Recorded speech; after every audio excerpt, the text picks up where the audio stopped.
Welcome to Solar Age, the podcast that shines a light on the path to a brighter, more sustainable future. Join us as we explore the transformative power of technology in creating a solar punk world. Hey everyone, ready for another deep dive? This time, we're tackling something pretty mind-blowing, a potential lithium discovery. And get this, it's right here in the US. Yeah, and it could be huge, like seriously, massive. We're talking enough lithium to potentially fuel the electric vehicle revolution. Oh, wow. Okay, so we have to unpack this. But before we get ahead of ourselves, what sources are we looking at today? Well, we've got some really interesting stuff. There's some cutting-edge research from Science Advances. Nice. Some economic insights from Globally News, and some industry analysis from oilprice.com. Sounds like we've got all our bases covered. So what's the mission for today's deep dive? I think we need to figure out just how big this discovery actually is. Like, can it really live up to all the hype? Right, and how would it impact the EV market? Like what would it mean for the price of electric cars, for example? Definitely, and we have to consider the environmental angle too. Lithium mining can be pretty rough on the environment, so how does this discovery fit into that whole picture? Okay, lots to uncover. So let's get this deep dive started. First things first, where's all this lithium hiding? Well, that's the really interesting part. It's not where you'd expect. We're talking about the Smackover Formation. The Smackover Formation. It's this ancient seabed turned porous limestone aquifer under southern Arkansas. An ancient seabed under Arkansas. That's not exactly the lithium hotspot I was picturing. Right. You usually think of those remote deserts or something, but yeah, millions of years ago, this formation became like a giant reservoir for brines, super salty water. Brines. Yeah, and here's the kicker. Those brines are full of dissolved lithium. Oh, wow. Okay. So how did scientists even find this lithium stash in the first place?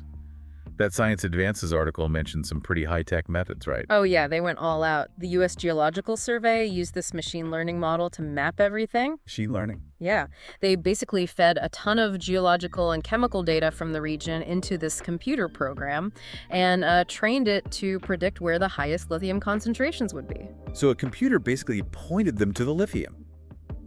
That's wild. And what did this super smart computer find? Well, the predictions are pretty staggering. We're talking an estimated 5.1 to 19 million tons of lithium. Whoa, okay, that's a huge EE range.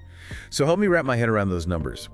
In a previous episode, we learned that by 2030, the world will need 9 times more lithium for EV batteries than we currently have. Could this discovery actually meet that demand? It's definitely possible. I mean, that's the kind of scale we're talking about here, 9 times the projected global demand.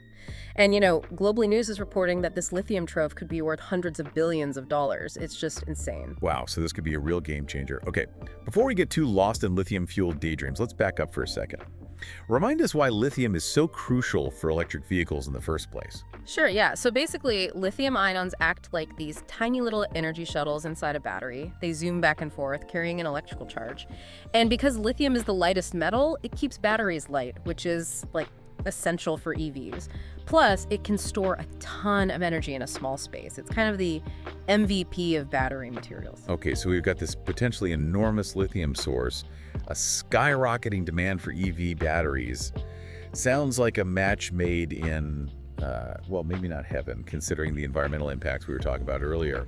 I mean, lithium mining has a pretty bad reputation, right? Right. Traditional lithium mining can be really disruptive, yeah? You get these massive strip mines just scarring the landscape. Yeah. Or huge evaporation ponds, which just guzzle up water and can create all sorts of nasty, toxic dust. Right. So are we looking at a similar scenario here? Well, not necessarily. Oilprice.com highlighted something really interesting about southern Arkansas. It's already got a bromine extraction industry. Bromine extract. Yeah. So they already pump up brine from the Smackover Formation, extract the bromine, and then pump the leftover water back down. Okay. And some experts are saying, hey, maybe we can just add lithium extraction to that existing process. Ooh, that's smart.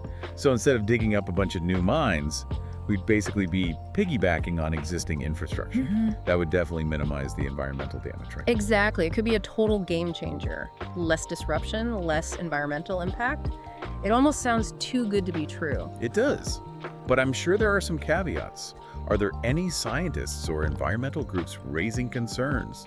I mean, extracting lithium on this scale, even with less invasive methods, must have some impact, right? Oh, for sure. There are definitely concerns. Even with this kind of innovative approach, we still have to think about the potential environmental effects. It's a huge undertaking, and responsible scientists and environmental advocates are urging caution. Makes sense. Yeah. So it's not a perfect solution, but it's a promising possibility. What do you think is the most significant thing we've learned so far? For me, it's how everything seems to be converging. We have this massive demand for lithium because of the EV revolution, a potentially huge domestic source, and the possibility of extracting it in a less harmful way. This could be a turning point for the U.S., energy independence and economic growth. Yeah. Pretty incredible, right? Yeah, definitely gives a whole new meaning to Made in America. And speaking of economic growth, our sources mentioned that some big players are already eyeing this potential lithium gold rush. What's going on there? Well, one name really stands out, ExxonMobil. They're already drilling for lithium in the Smackover Formation. ExxonMobil. Wow, that's a huge name in the energy world. I guess they see the writing on the wall as the world shifts away from fossil fuels. Yeah, it's not just about oil companies diversifying. It signals a potential power shift, If the U.S. becomes a major lithium producer, think about what that means for global supply chains, battery prices, even international trade deals. You, as a consumer and a citizen, you're directly affected by these shifts. It's like watching the pieces on a global chessboard being rearranged right in front of us. So who else is involved in this lithium game? Are there other big discoveries happening? Oh, absolutely. There's the McDermott caldera in Nevada and Oregon.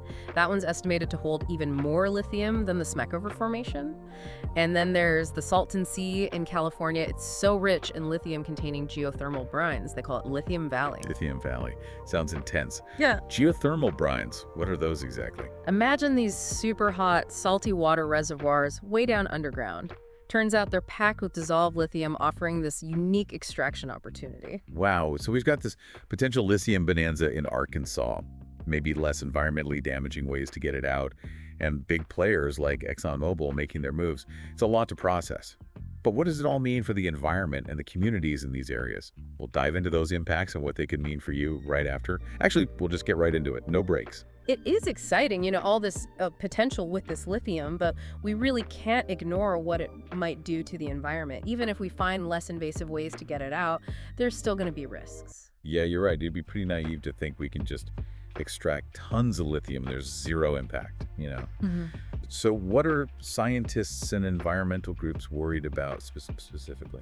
Well, water's a big one. The Smackover Formation, it's where a lot of the region's groundwater comes from. So if you have these huge extraction operations, you have to be really careful that the water supply doesn't get messed up or totally depleted. Right, that makes sense. Yeah. And what about the ecosystems there? Yeah. Southern Arkansas has a lot of different plants and animals, and some of them are already struggling because of habitat loss and pollution and stuff. Exactly.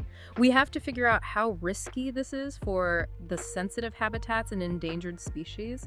Because, even if the actual extraction isn't super disruptive, all the extra industrial activity and building new infrastructure, that could really mess things up, like fragment habitats and block wildlife corridors. Yeah, I see what you mean. In one of the articles, I think it was the one from oilprice.com, they quoted this conservation biologist, Patrick Donnelly. And he was saying, we got to be super careful about where we get our lithium from, making sure we protect both the communities and the environment. It sounds like people are really worried about potential harm to the people living in these areas. Oh yeah, absolutely. Those communities have a right to know what could happen and to have a say in how things go down, or even if the extraction happens at all, We can't just let them get stuck with all the environmental problems while other people profit. It has to be fair. So it sounds like we have a lot of questions that need answering.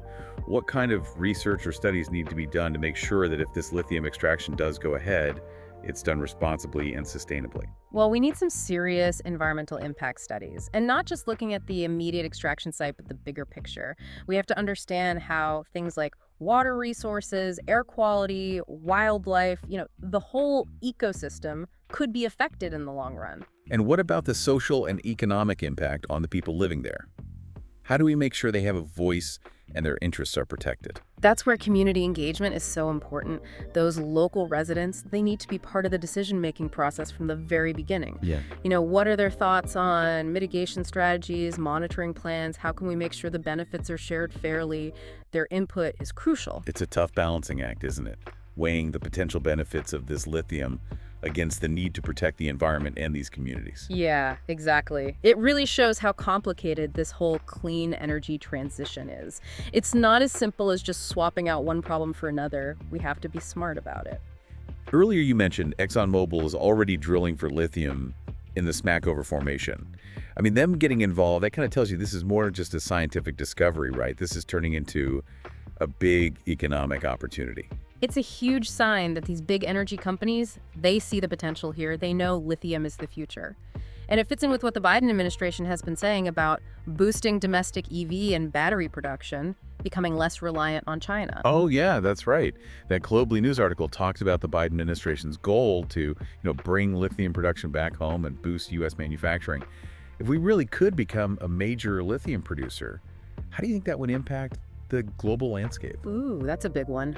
The geopolitical implications are huge. I mean, think about it. Right now, the U.S. imports a ton of its lithium from China.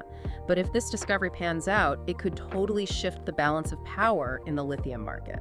We'd have more control over our own supply chain and wouldn't have to rely on China as much. Wow, that would send shockwaves through the entire global economy, not to mention the political landscape. It's amazing how a scientific discovery like this can have such a huge ripple effect. It really shows how everything is connected, science, technology, economics, geopolitics. And it highlights how important it is to make smart decisions that consider all these different angles. So we've talked about the potential benefits, the economic growth, the shift in global power. But are there any downsides to the U.S. becoming a lithium superpower? Could it create new problems or make existing ones even worse? That's the question we have to ask ourselves, right? One concern is that if domestic lithium production ramps up too quickly, we could end up with this rush to exploit the resource without putting proper environmental protections in place. We've seen it happen before with other industries, and we don't want to make the same mistakes again. So it's not just about becoming a lithium powerhouse, it's about doing it right. What steps can we take to make sure that the environmental and social costs of lithium extraction are kept to a minimum? Transparency is key. We need strong environmental regulations, and those regulations have to be enforced, make sure companies are operating responsibly. What about innovation? Could new technologies help reduce the environmental impact of getting this lithium out of the ground? Definitely. There's a lot of cool research happening right now. Some scientists are working on new extraction techniques that use less water and energy. Others are trying to figure out better ways to recycle lithium from old batteries so we don't have to rely on mining as much in the first place. It sounds like innovation could really play a big role in making lithium extraction more sustainable. Yeah. But it's not a magic bullet, right? We need the technology, but we also need smart policies and community involvement to make it all work. You got it. It's a complex issue, and we need to be looking at it from all sides. This lithium discovery in Arkansas, it's a huge deal, but it's just one piece of the puzzle as we try to build a cleaner, more sustainable energy future. It's wild to think this one discovery could change so much, not just in the energy world, but globally. But before we wrap things up, there's one more thing I want to touch on, the future of lithium itself. Are there other sources out there? And how could they impact the demand for this Arkansas lithium? That's a great point. While this Arkansas find is big news, it's not the only lithium source we have. There are some really interesting possibilities being explored all over the world. Like those geothermal brines in California we talked about earlier. What other unusual sources of lithium are out there? Could they help us meet future demand? Yeah, those are definitely promising, and there are others too. Scientists are looking into getting lithium from seawater, clay deposits, even volcanic ash. Volcanic ash. Wow. Okay. So it sounds like the lithium landscape is constantly evolving. This Arkansas discovery is big, but it's just one piece of a much larger puzzle. What's the key takeaway you want our listeners to remember as they, keep exploring this topic? I think the main thing is we're at this really important moment, this transition to a cleaner energy future. Lithium is going to be essential for that. And this Arkansas discovery, it's a big opportunity, but it also comes with challenges. We have to be smart about how we approach it. Think about the environment, the people who live there, the economics, everything. The choices we make now are going to have a huge impact down the road. That's a great point. This deep dive has been a wild ride. We've gone from this ancient seabed under Arkansas to the future of electric vehicles to global power dynamics. It's mind-blowing. It is. And this is really just the beginning. I'm excited to see what new innovations and solutions come out of all this. Me too. So what's the final thought you want to leave our listeners with? I'd say the most important thing is to remember that knowledge is power. The more we understand about this lithium stuff, the challenges, the opportunities, the better decisions we can make, and the better we can advocate for a sustainable future. So keep learning, keep asking those tough questions, and keep pushing for a better tomorrow. I couldn't have said it better myself. And that's a wrap for this episode of The Deep Dive. Thanks for joining us on this journey, everyone. Until next time, stay curious. Thanks for tuning in to Solar Age. We're grateful to have you with us on this journey toward a brighter, sustainable future. If you enjoyed today's episode, please like and subscribe. It really helps us spread this positive message. We would also love to hear from you. Leave a comment sharing your thoughts on today's topic, or let us know what you would like us to explore next. And don't forget to check out the description for links to relevant materials. Until next time, keep imagining and building a better future.